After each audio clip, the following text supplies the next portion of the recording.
Welcome to Life After Corporate, your ultimate guide for making the leap from corporate leader to entrepreneur.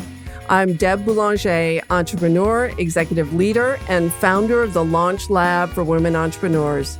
This is your time to break through the glass ceiling once and for all and get your ticket to the C-suite. Come back each week to get the leading strategies, advice, and tools that will give you the skills and confidence you need to replace your corporate paycheck. Are you ready? Let's go.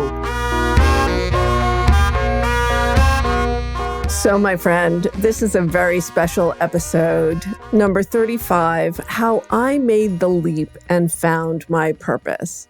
So recently, I was on the other side of the interview mic and being interviewed by Cate Luzio, who's the founder of Luminary, which is a global community of women leaders and women entrepreneurs based in New York City.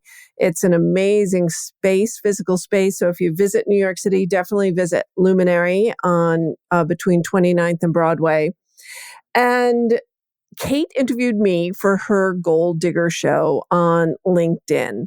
And we had a blast and we covered so much territory that I thought you would absolutely love this episode, because rarely am I talking about my journey from corporate leader to entrepreneur. And here I share my great do-over story and how I found my purpose. Cate and I talk about the power of community, the importance of automation and delegation. We uncover the pay gap for women entrepreneurs, which is even bigger than the pay gap for women leaders in corporate. And we discuss that passion is an inside job, and overcoming fear and not letting it control you or rule you is how you manage to wake up every morning and face your day. And that was in the first 12 minutes. So this is a 30-minute interview that I thought you would enjoy.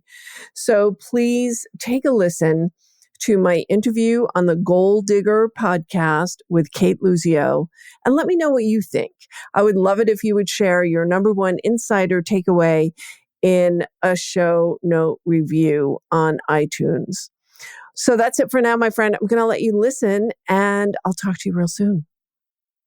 Hi, good morning. We are live. I am Cate Luzio, founder and CEO of Luminary and the host of Goaldigger, Finding Your Voice, right here on LinkedIn Live every Friday at 9:30 Eastern. And one of the big reasons we host this every week is to amplify the stories and the voices of incredible leaders around the world, in particular women leaders. And today I am really excited to have Deb Boulanger, and I cannot do her bio justice. So I'm going to let her tell her own story. But so happy to have Deb, not only because she's become a friend since the day she walked into Luminary, she's also a Luminary ambassador and just an unbelievable badass woman that I am honored to know. And so, Deb, you are not only the founder, I'm not going to do it justice, but let me try. You're the founder of Life After Corporate. You're founder of the Launch Lab. You lead the Entrepreneurial chapter of Ellevate, and you've got about 10 more jobs. So I'm asking you to give us a little bit about what you do today, right? All of these amazing jobs and everything that you're leading and creating. But then we're going to go back into your story and talk about how you found your way there. Sure, happy to.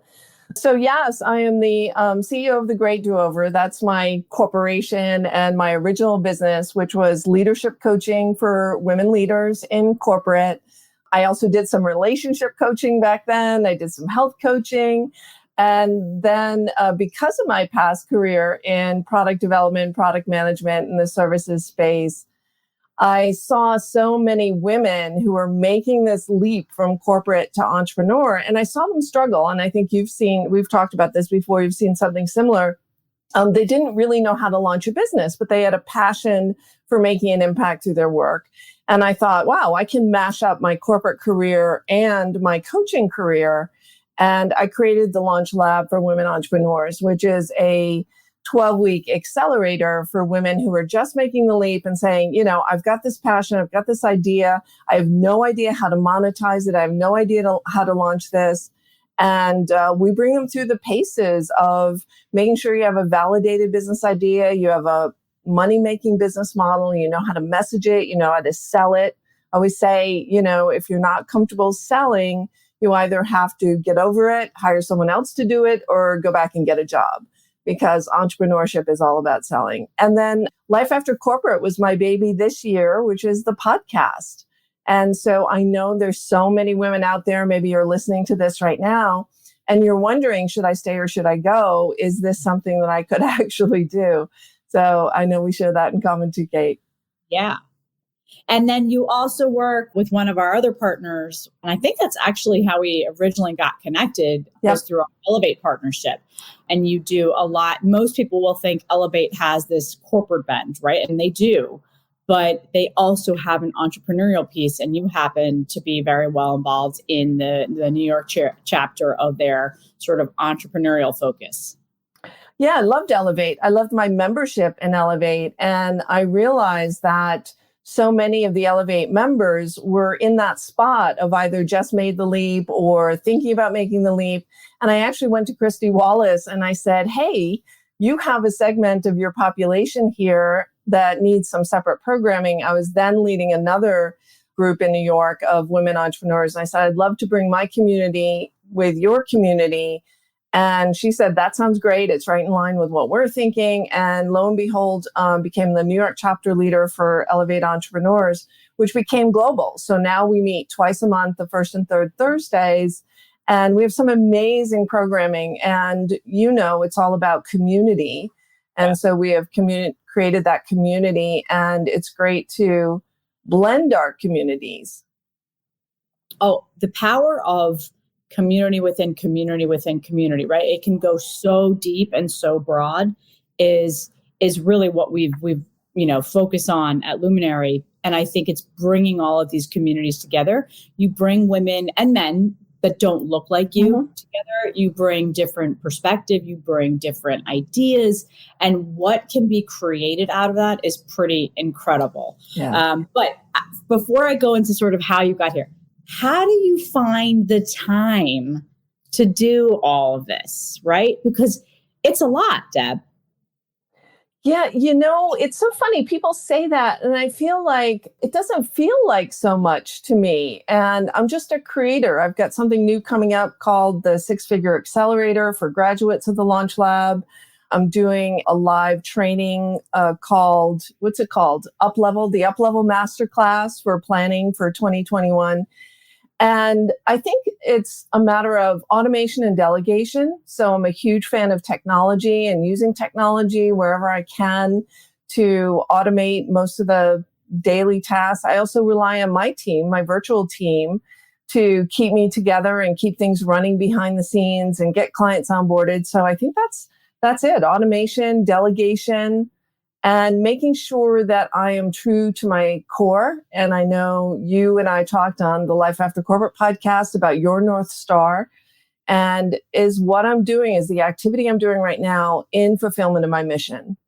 Yeah, absolutely. And I think it's so important that we raise this idea of delegation, right? And automation, because now we're in a different world than we were even 9 months ago.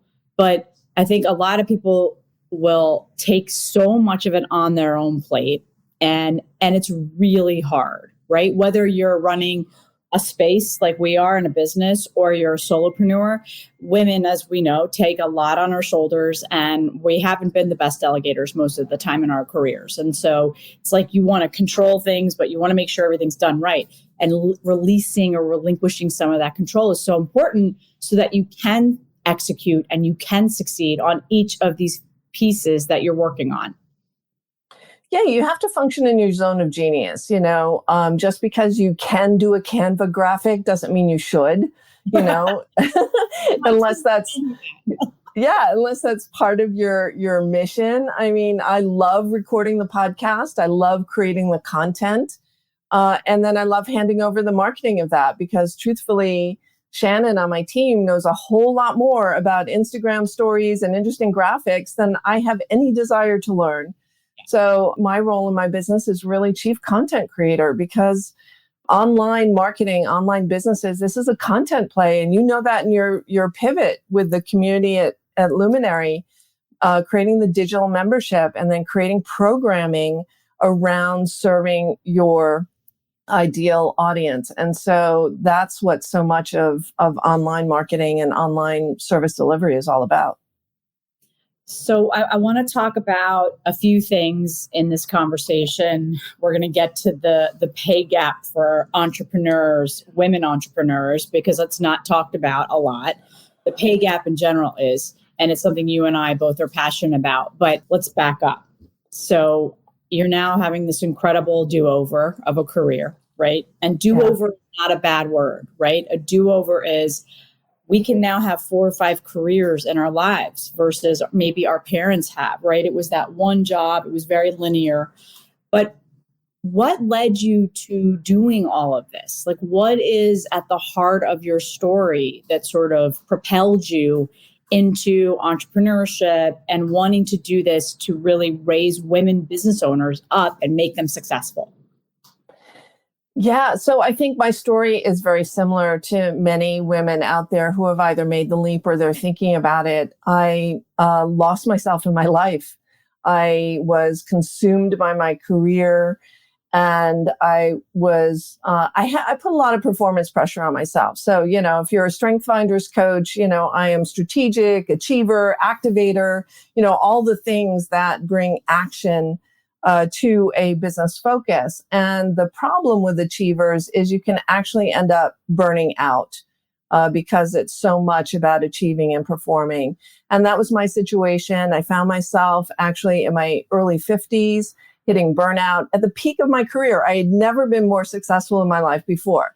And at the peak of my career, realizing I have a 13-year-old son, I have a marriage that's not working, and I don't have any friends that I don't work with. I mean, that was kind of like the reality. I was like, oh, I am so consumed by work. And I just started looking for what's next. And, everyone says, how do I decide? How do I find my passion? How do I find my purpose? And that's really the inside job. It's really going inside and asking, what is it that I am passionate about? What is the change I want to see in me? And what is the change that I want to deliver? And realizing that it doesn't have to be perfect. And that the stories, I think the biggest insight for me was that the story I was making up for myself, which was, really? Do you know how much money I make? I mean, this was just the chat I would have with myself. And the fear of, oh my God, I'm going to be homeless. Am I being irresponsible? I'm a mom. Will I end up in a box under a bridge? And literally, I've had people say that to me. And the truth is, you have to look at your fear, because I think fear is what keeps people stuck. And you and I have talked that, just because you decide to make the leap doesn't mean that this is a permanent choice. If you don't like it or if it doesn't work out for you, look at your options. But the most important thing is not to stay stuck because you're afraid that nothing else is going to work.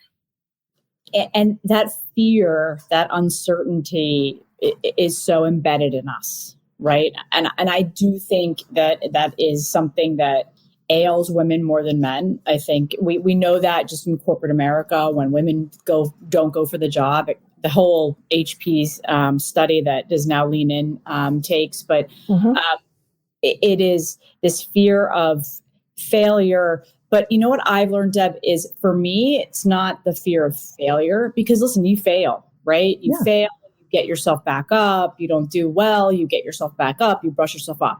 For me, it was, I think, and still is, so I'm being, as always, very direct and vulnerable, is the fear of others watching you fail, right? To your point about, this is how much money I make, this is my big job, this is, my network. I think it's hard to sort of, whether you're going into being an entrepreneur or making a big career move as well, that becomes your calling card. And then so as this network that you've built over 20 plus years can potentially watch, it's really scary. That was my biggest motivator, Kate. It's so funny that you mentioned that because I felt like just like rising up the corporate ladder, and there are so many women behind you that are watching you and asking themselves, if you can do it, can I do this too? The Yep. same is true. I just got chills because the same is true. And I remember telling myself in those very early days that I can't fail because I am responsible. I am responsible for being a role model to show other women how they can do this too, how they can make bold moves in their lives and their careers, and they're going to be okay. And I had forgotten all about that until you mentioned it. It's great. But it's so true, right? Yeah. And I felt very similar. I was saying the other day, I was talking to someone. I said, I was for 20 something years corporate, right? And that's okay. I loved it. I thrived in that environment. I really did. And that doesn't mean I'll never go back to it, right? I'm 45. But for me, it was that responsibility I felt when I walked away from the big banking job about all those younger women that I had met and mentored, and even men too, and saying, yeah, I'm going to be here and we can do this. And then I'm out, right? So taking what I had done and what I did and then making that bigger, I mean, that's what you're doing. How did you actually say, okay, I'm done, and this is what I want to focus on, supporting women business owners? Because as much as it is a huge population and we're growing and there are a tremendous amount, we know the stats, what made you say, I'm going to focus on this population? So it was a journey. I was 5 years in, because when I made the leap, my son was 13. And when he was 18 and went to college, I remember sitting around the kitchen table thinking, oh, okay, I'm an empty nester now. I'm a single mom. So I have all this time. What's next? And I think it's always asking yourself those questions. And I was talking to a very good friend of mine who's in this space right now. And one of the blessings of having friends and colleagues who watch you is I'm their go-to coach, right? So I'm the one that they go to when they're in this spot. But she said, I am talking to coaches and I am trying to figure out, what my passion is and what I could be doing and what's needed in the world. And I said, just stop. It's an inside job. This is so when I ask myself that question, and I'm a big journaler, I journal every morning. I have for decades. And I asked, what's next? What's next for me? And what came out was the Passion Project. And actually, I trademarked a name called the Passion Project Incubator. And I never launched under that name. It became the Launch Lab. But it's a matter of just listening to your internal voice. I mean, I think we have all the answers that we're looking for. And we spend so much time worrying about what if I make a mistake, or what if I'm homeless, or where's the money going to come from?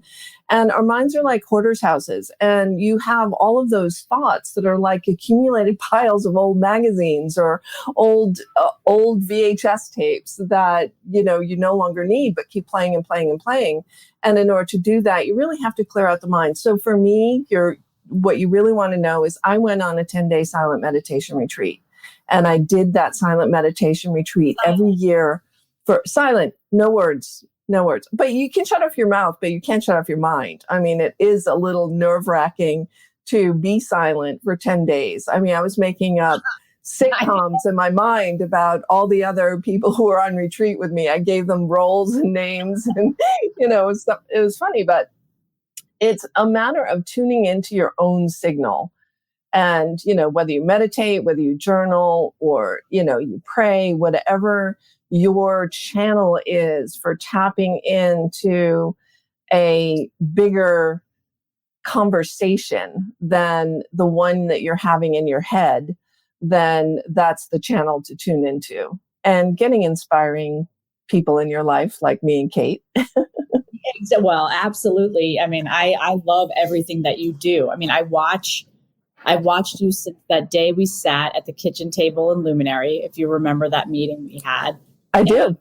Right. And we just talk. I mean, we could sit here and talk for hours about so many different things. But I want to dig in a little bit to what you're doing now. And in particular, this issue around valuing ourselves as assets, our businesses. And so this will be applicable to women business owners, but also anyone in corporate or anything they're doing, right? Now I'm saying whether you work for yourself or you work for someone else, right? You have to value who you are. And that comes in the form of compensation and as a business owner in pricing. And you and I love this topic, but we continually hear about the pay gap, right? 70 cents or 80 cents on the dollar or less for women of color, much less. But a lot of times we hear about venture capital and that number, that 2%. But we also know 70+% of women-owned businesses self-fund their business, right? Yeah. They should. Not every company is made to take on investment. But the revenue gap for women-owned businesses to their male peers is they're making 30 cents on the dollar from a revenue. 30 cents. Yep. 260% wider than corporate. So talk about that. Why do you think that is? What are we doing to, and I know both you and I are on the same page on this, but why do you think that is? And why has that become such a passion for you? Actually, very recently, you're like, this number has to change. Yeah. Once I discovered that, and I was putting together a presentation on pricing and just did a Google search on, pay gap, women entrepreneurs versus men entrepreneurs. And I came upon that study and that number. And it was shocking. And I think it's because we didn't have a whole lot of role models growing up. At least I didn't. I didn't have anyone in my family who was an entrepreneur, never mind a woman entrepreneur. So I just followed in my father's footsteps. He was a CFO. He was in corporate. So, that's what you do. And so this sense of, and women aren't taught to value themselves in a way that has to do with compensation and money. At least those were not the messages that I received. Even in the corporate world, let's be honest, there are more women in HR and sales and marketing that are traditional women-oriented roles. And so that's why I felt like I really broke through the glass ceiling in owning a line of business and being a product manager for a $32 million business. And then I started to realize that, there may have been some inequities. And so it's like you get what you ask for.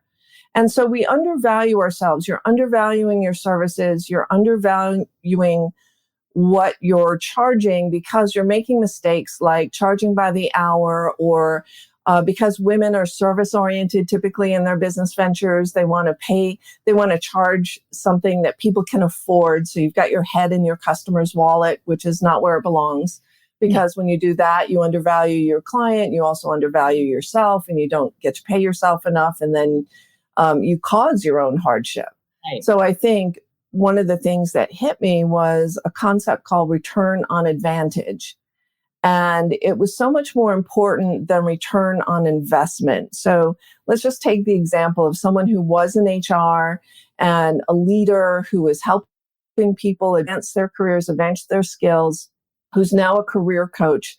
And she is helping people negotiate their salaries when they change jobs. So there's an immediate, like, maybe I'll get $10,000 more in this job if I can negotiate better. And she says women rarely negotiate. They rarely negotiate in the job process. And then if you get a sign-on bonus, so not only do you have extra cash in your pocket, that increase in your base and salary will impact future bonuses. If you negotiate a level up, then you're going to increase and build upon that career success. So it's a matter of understanding your value and understanding your worth. And that's a journey. Yeah. The stat is actually women, when they negotiate, and that's if and when they negotiate, the stat is 30% less than what men negotiate for. That's a big number. Right. Right. So use some big numbers. I mean, really, if we're going to give people some practical advice, the next time you're out there and you're actually negotiating for your next job, or even if you're talking to someone who's a potential client, now to do this, you have to understand your own value. Right. And when I understood my own value of what I was bringing to the table as someone who was a product launch executive, and bringing my clients through this process and enabling them to replace their corporate salary, well, there was a lot of value to that. So you don't want to price yourself off the chart, but you want to make sure that what you're asking as far as compensation from your clients is in alignment with the value that you're delivering. Because if you undercharge, people will question your value. They won't treat your work in the same way. When people are highly invested in themselves through you, they tend to make more progress. They tend to make more substantial change. 100%. And I think the other thing, if you, and there are people that are going to overestimate, and then there's going to be people that underestimate. It's a tricky situation, especially as a business owner, just to making sure. I think that's why I do harp on about doing market analysis and market research and understanding what the landscape looks like. And for people that say, well, there's nobody out there that does what I do. Well, there's something that's a little bit that you can say, okay, that's kind of like that. So look at those numbers. You don't always have to give out your numbers. That's the other thing. We're constantly asked, we work obviously at Luminary with both individuals and corporates. Corporates will say, give us your proposal. And I said, I'm not giving you my proposal until I understand what you need. Then let me build that out, because there's no reason just to give away all of your information. I think women we are problem solvers, we're fixers, we're go-getters, we're people pleasers. So, okay, you want that information, here you go, right? And I don't actually think in my view, that's the way we should do it. Yeah, no, I never give out my prices. I say, let's have a conversation. Let's see what you want to accomplish and if we're a good fit for each other. And then we can talk about what that would look like. So it is a matter of understanding your value. And also what you said was so important too, Cate, is value is in the eyes of the ideal client. And when you do your market research right and you understand the value that they get, there's something that I call fake progress, which is when you do the right thing, but at the wrong time. So many women, when they make the leap, think, oh my God, I need a branding consultant. I need a logo. I need to register my LLC. And I call that sharpening your pencils, because yes, it's important to do all of those things, but the first thing you need is a client, and you need validation that people want to buy what you're selling. So, first things first. And there is competition out there. And what I'm all about is, how do you create a market of one? How do you create a differentiated strategy so that you're in that blue ocean, to, use an analogy that's been around for a while, right? So blue ocean strategy versus red ocean. You don't want to be and sound just like everyone else. So, if you're a life coach and you're saying, I help people transform from the inside out, that's not a differentiated strategy. No one can really dig their teeth into that. But if you're someone who is, say a fractional CFO, and you're helping people fall in love with their numbers, which a lot of people don't like to look at their finances on a regular basis, and you're helping them save money, make more money, be more profitable, then there's a significant return on advantage. So it's all in how you position yourself out there. I totally agree. And even if you're if you're not a business owner and you're working for someone else, this is also so important, right? It goes to, and there's a comment on the chat, compensation has to be fair. Absolutely. No matter what you're doing. Compensation not only needs to be fair, it needs to be equal, right? And we've got to keep pushing that. And the worst anyone can say is no, right? That's a sales 101. Deb, you and I get that, right? It's the worst one can say is no. You can either spend time trying to reconvince them that they should say yes, or you move on. And some of that is in the corporate world. It's figuring out, do you have the path? Do you have the milestones to get to a yes? If not, then you've got to make a tough decision, right? But you have to control your career, and you have done that masterfully.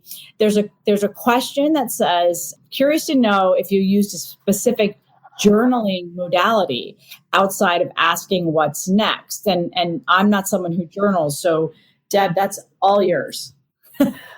Absolutely. So back in the early 90s, I read a book called The Artist's Way by Julia Cameron. And I'm sure many of the people listening or watching here today have heard of Julia Cameron, have heard of The Artist's Way. And it's morning pages. It's just a stream of consciousness. And the thinking is that when you first wake up in the morning, you're as close to your subconscious as you're ever going to get. So it's a great time to just purge whatever's in there. I said, clean out the hoarder's house, empty out that closet so that you can approach your day fresh and open to new insights, new inspiration, new possibilities. These ideas for new businesses, or this idea for, maybe going for a promotion inside your company, is what happens in those quiet moments in between those myriad of thoughts. So becoming clear on, what is it that I really want? What would serve me right now? And there's a difference between courage and confidence, right? Mm-hmm. So courage, you don't have to be fearless to have courage. Courage comes from understanding that there's a fear here and, I'm going to do it anyway. I'm going to take action anyway. Confidence comes from taking action and having a positive result and knowing, oh my God, I didn't die. I can do this, and so I think that's important to realize too. That's our next session, me and you at Luminary, confidence, because I totally agree. And I think it is, people will say, oh, you started a company, you're getting through the pandemic. Oh, you're no fear. I'm like, wait a second. I have fear every single day, right? Every single day. I woke up this morning and was like, what am I doing? Right? Even though we just celebrated almost our 2-year anniversary. But it's overcoming that, and it's having the confidence to keep going and do different things. And people constantly, and I don't mean to take anything away from the word pivot.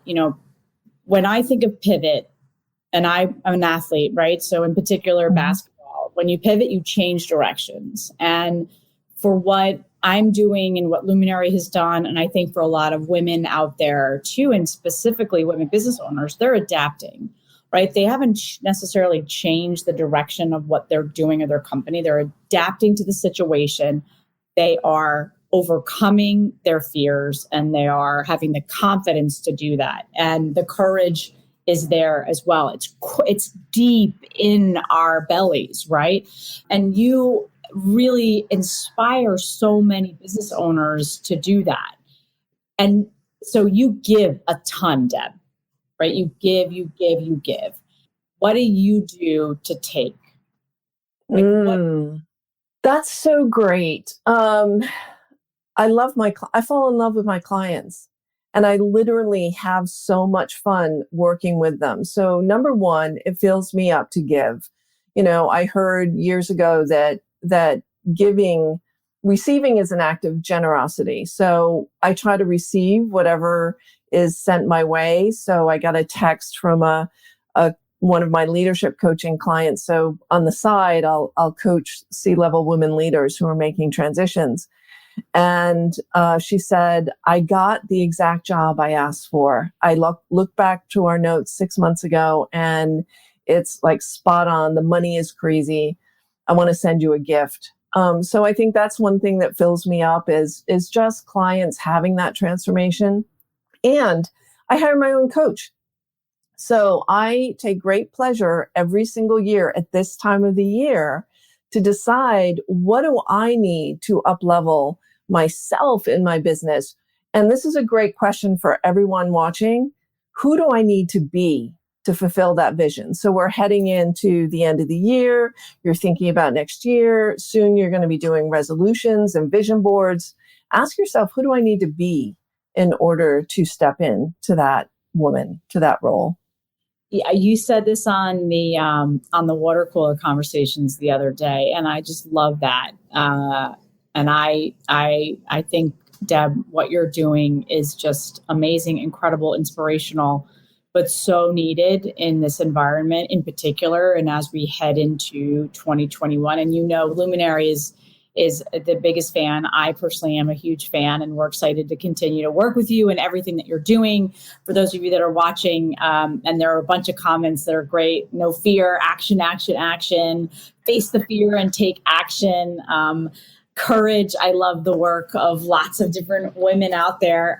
Where can people find you if they don't already know you?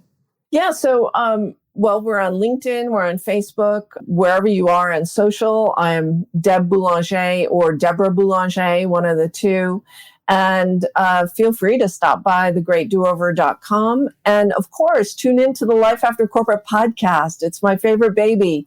And there's also a Life After Corporate Facebook group where I do a lot of live training. So I like to be generous with my communities and help people along. So follow us over there in Life After Corporate. You are absolutely one of the most generous people, regardless of gender, that I know. And I'm so excited that we got you on here, and hopefully I'll see you in person soon. But either way, I'll see you on a Zoom, I'm sure, next week. And we are going to do Courage and Confidence. For everybody, thank you for joining. I know as the numbers around wherever you live are ticking up, just focus on taking it one day at a time. We're keeping, trying to move forward, wear a mask, stay safe, stay healthy, and stay sane. And thank you so much, Deb. And thank you everyone for joining today. Have a fantastic weekend. Thanks, Kate. Bye, everyone. Take care. So wasn't that fun, my friend? Oh my God. I love Kate. I love that conversation. We covered a ton of ground. And if you enjoyed this podcast, please pause here and leave us a review on iTunes. When you rate and review our podcast, it helps other people like you find Life After Corporate and benefit from all the juicy stuff that we share with you here. And if you're not already in one of the hottest groups on Facebook for women entrepreneurs, Life After Corporate, do join me there. There's a brand new training coming up on December 11th called the Level Up Masterclass, how to guarantee your goals and setting a deliberate plan for next year. And I have just created a 12-page workbook that goes along with that. And literally you will have your goals mapped out and your priorities mapped out for 2021 before this year is over. So don't miss that. You can find that page at thegreatdoover.com/level up. The Great Do-Over, GreatDoover.com/level up. That's it for now, my friend. See you next time. Thanks for listening, my friend. If you enjoyed this show, please head over to iTunes and subscribe and leave us a review. And be sure to hop over to the Life After Corporate Facebook group and join other growing entrepreneurs to get weekly tips on how to create more money and meaning doing work you love.